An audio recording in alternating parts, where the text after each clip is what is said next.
почитуван подпредседателе, почитувана јавност, почитувани колеги, министер. Колешка Ѓаволчанова, земав реплика, бидејќи читавте од министерствата каде што е направено, ама некако главата не ја фативте. А во оваа држава знаете дека рибата мириса од главата, тоа е народна поговорка. Не слушнав ништо да ми кажете за владата и за првиот вице-премиер. Тој дуализам во држава, како ги троши парите. Почитувана јавност,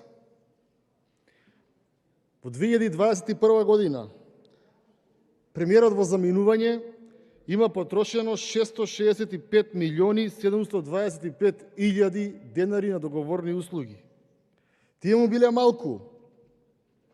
За оваа година, сам на себе, Луи си предвидува нови 584 милиони и 100 илјади денари, или вкупно за година и пол премиерот на оваа држава во заминување ќе потроши 1 милијарда 250 милиони само за договорни услуги, тие кои што ги зборувам јас, кога ќе останат без работа Стојанче Самка, да им се најде, да им даде некоја плата, односно тоа се 20 милиони и 490 илјади евра. Тие бројки не ги гледате, господи Ѓаволчанова, кога вака ги читате министерства кои што имат потрошено. Дека сте се спремале и дека ве манипулирал во партија, дека ќе поминете добро на овие локални избори, ќе ви го кажам и следниот податок. Ставка 467. Субвенции за јавни предпријатија. За оваа година имал предвидено 20 милиони. Знаете колку има предвидено следната година?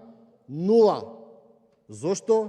Бидејќи Луи, за разлика од вас, знаел дека овие избори катастрофално ќе ги изгуби.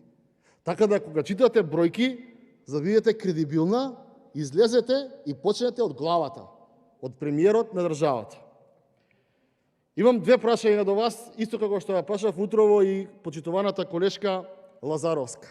Дали на првиот ребаланс во 2022 година, да сме живи и здрави сите, кога ќе дојде и кога ќе има кратења на капиталните инвестиции во образование, ќе го поддржите тој ребаланс или не? Ако нема кратења воопшто од тој ребаланс, односно од овие капитални расходи, јас ќе излезам и ќе се извинам на оваа говорница. Ама ако има, очекувам од вас да не го гласате. И на крајот, зборувате за студенти.